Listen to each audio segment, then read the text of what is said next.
समुद्र में डूबे अटलांटिस शहर का मिथक दुनिया भर में चर्चित है। शायद आपने भी इसके बारे में सुना हो। इस एपिसोड में आप जानेंगे एक जलमग्न महाद्वीप के बारे में जो पहले भारतीय तथ्य होने के कारण इतनी लोकप्रियता नहीं जुटा पाया, पर अब पूरी दुनिया इस पर शोध करने लग गई है। ये कहानी है कुमारी कंदम की। तमिल साहित्य में 5 महाशास्त्र लिखे गए हैं। शिलापधिकरम उनमें से एक है, जिसे 2री सदी में लिखा गया था। शिलापधिकरम की कथा का एक किस्सा बताता है कि क्रूर समुद्र ने एक दिन हमारी पांड्य भूमि हमसे छीन ली। आज हम इसी खोए हुए महाद्वीप के बारे में बात करते हैं। गुजरात के निकटवर्ती समुद्र के तल में मिली द्वारका के बारे में शायद आपने सुना होगा, पर साक्ष्यों के अभाव में लोगों ने इसे नकार दिया। अब इन लोगों को कुमारी कंदम के अस्तित्व को भी नकारने की ताकत जुटाना होगी। वैज्ञानिक कहते हैं कि गोंडवाना नामक एक द्वीप के टूटने से भारत, ऑस्ट्रेलिया और अंटार्कटिका का निर्माण हुआ। उस काल में भारत कैसा था, यह शोध का विषय हो सकता है, लेकिन हम बात कर रहे हैं आज से 15,000 वर्ष पूर्व के भारत की। 19वीं सदी में अमेरिकी और यूरोपीय विद्वानों के एक वर्ग ने अफ्रीका, भारत और मेडागास्कर के बीच जियोलॉजिकल और अन्य समानताएं समझने के लिए जलमग्न हो चुके एक महाद्वीप का अनुमान लगाया और उसे लेमुरिया नाम दिया। इस दौरान एक और महाद्वीप खोजा जिसका नाम मू दिया गया। इसी क्रम में लेमुरिया महाद्वीप का उल्लेख प्राचीन तमिल साहित्य में भी पाया जाता है, जिसे तमिल इतिहासकारों के अनुसार कुमारी कंदम नाम दिया गया।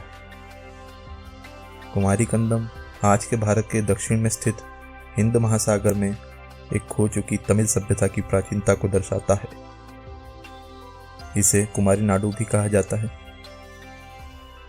तमिल शोधकर्ताओं और विद्वानों के एक वर्ग ने तमिल और संस्कृत साहित्य के आधार पर समुद्र में खो चुकी उस भूमि को पांड्यन महापुरुषों के साथ जोड़ा। तमिल पुनर्जागरणवादियों के अनुसार कुमारी कंदम के पांड्यन राजा का पूरे भारतीय उपमहाद्वीप पर शासन था। दक्षिण भारत के लोकगीतों में इतिहास के साथ उस खो चुकी सभ्यता का वर्णन मिलता है। नतीजतन जब भी इसके बारे में जानकारी देने वाले खोजकर्ता भारत के नगरों में पहुंचे, तब इस लोकगीत और कथा को बल मिला। तमिल लेखकों के अनुसार आधुनिक मानव सभ्यता का विकास अफ्रीका महाद्वीप में न होकर हिंद महासागर में स्थित कुमारी कंदम नामक द्वीप से हुआ था। हालांकि कुमारी कंदम या लेमुरिया को हिंद महासागर में विलुप्त हो चुकी काल्पनिक सभ्यता समझा जाता है। कुछ लेखक तो इसे रावण की लंका के नाम से भी जोड़ते हैं, क्योंकि दक्षिण भारत को श्रीलंका से जोड़ने वाला राम सेतु भी इस महाद्वीप में पड़ता है। इस महाद्वीप को लेमुरिया नाम भूगोलवेत्ता फिलिप स्काल्टर ने 19वीं सदी में दिया था। 1903 में वीजी सूर्य कुमार ने इसे सर्वप्रथम कुमारी कंदम नाम दिया। कहा जाता है कि यह कुमारी कंदम ही रावण का देश लंका का विस्तृत रूप है, जो कि आकार में वर्तमान भारत से दुगना है। फिलिप स्काल्टर ने मेडागास्कर और भारत में बहुत बड़ी मात्रा में वानरों और जीवाश्मों के मिलने पर यहाँ एक नई सभ्यता होने का अनुमान व्यक्त किया था।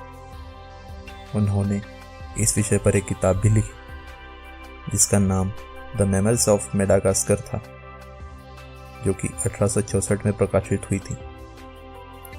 कुमारी कंदम का क्षेत्र उत्तर में कन्याकुमारी तक व पूर्व और पश्चिम में ऑस्ट्रेलिया और मेडागास्कर तक फैला है। भूगोलवेत्ता AR वासुदेवन के शोधानुसार मानव सभ्यता का विकास अफ्रीका महाद्वीप में न होकर हिंद महासागर के कुमारी कंदम नामक द्वीप पर हुआ था। उनके अध्ययन कहते हैं कि आज से लगभग 14,000 साल पहले जब कुमारी कंदम जलमग्न हो गया, तो लोग यहाँ से पलायन कर अफ्रीका, यूरोप, चीन सहित पूरे विश्व में फैल गए और कई नई सभ्यताओं को जन्म दिया। भारत के समुद्र विज्ञान और राष्ट्रीय संस्थानों में शोधकर्ताओं के अनुसार 14,500 साल पहले समुद्र का स्तर आज से 100 मीटर नीचे था और 10,000 साल पहले 60 मीटर नीचे था। इसलिए यह पूरी तरह संभव है कि वहाँ श्रीलंका के द्वीप से जोड़ने के लिए एक भूमि पुल था। लेकिन धीरे धीरे जल स्तर बढ़ा तो यह पुल भी जल में डूब गया। पिछले 12 से 10,000 सालों में समुद्र के बढ़ते हुए स्तर ने आवधिक बाढ़ का काम किया है। इस तरह ये महाद्वीप जलमग्न हो गया। यदि हम उस पुल की बात करें तो उसे राम सेतु कहा जाता है। यह पुल चूना पत्थर, रेत और छोटे छोटे कंकरों और बलुआ पत्थर से मिलकर बना था। इसे नल और नील का पुल भी कहा जाता है। उल्लेखनीय है कि जब फिलिप्स कार्टर ने अपनी खोज की थी तो खोज के दौरान उन्हें वानरों के अवशेष मिले थे। रामायण में यह उल्लेख भी मिलता है कि यह पुल वानरों ने बनाया था। एक और रोचक तथ्य सामने आया है कि लेमुरिया द्वीप के लोग काफी लंबे होते थे। हिंद महासागर के नीचे समा गए लेमुरिया महाद्वीप की उत्पत्ति 1 लाख साल पहले हुई थी और 15,000 वर्ष पूर्व तक यह अस्तित्व में था। हिमनदों के पिघलने से समुद्र का जलस्तर ऊंचा उठा और धीरे धीरे यह समुद्र में समा गया। अल्फ्रेड रसेल और अर्नेस्ट हैकेल का मानना था कि मनुष्य की उत्पत्ति इन महाद्वीपों पर हुई थी। लेमुरिया शब्द लेमुर नामक जीव से आया है जो बंदर एवं गिलहरी का मिश्रित रूप है। लेमुर का मूल स्थान मेडागास्कर है, लेकिन यह भारत और मलाया में भी मिलता है। इसलिए यह माना जाता है कि ये जीव तभी भारत पहुंचे होंगे जब कोई विशाल महाद्वीप हिंद महासागर में रहा होगा, जिसने भारत एवं मेडागास्कर के बीच सेतु का काम किया हो।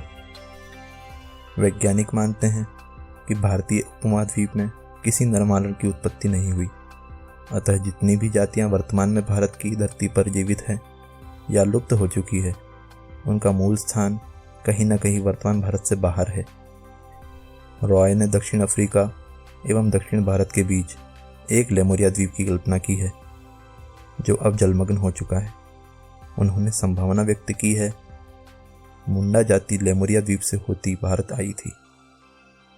कुमारी कंदम द्वीप के पतन का कारण ऐसा माना जाता है कि हिमयुग के अंतिम सालों में तापमान बढ़ना शुरू हो गया, जिसके कारण ग्लेशियरों का पिघलना शुरू हुआ और समुद्र का जलस्तर बहुत बढ़ गया। अंततः यह सभ्यता पानी में डूब गई।